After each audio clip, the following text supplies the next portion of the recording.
পরবাসী। লিখেছেন কবি মহিউদ্দিন হেলাল।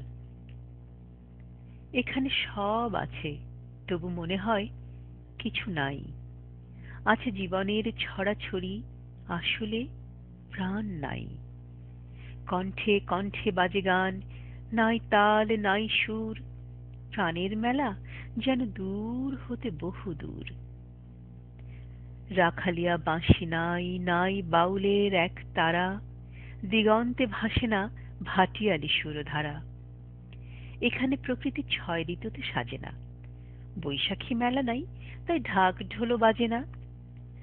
আছে উঁচু নিচু পাহাড় টিলা, যেন জীবনের মৃত্যুপুরী। বাতাস তো নয়, এ যে আগুনের কুণ্ডলী।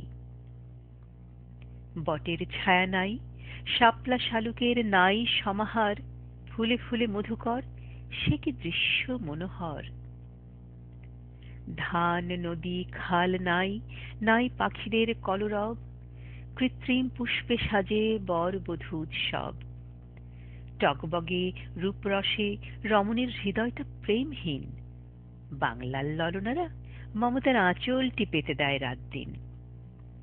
শুধু দিন, মাস, বছর নয়, যুগও যায় পেরিয়ে। আমার জাকিয়ে আজও পথচেয়ে দুয়ারে দাঁড়িয়ে। এই যে বাংলার মমতার শ্যামলিমা রেশ, তাই শরী আর কাব্যরুচি হৃদয়ে ছুঁয়ে যায় শীতল আবেশ। এখানে কুয়াশার বালাই নাই, বালু ঝড়ে পড়ে দেহ। আঁখে পাতে শিশির বিন্দু, কিসের বেদন বোঝে কেহ।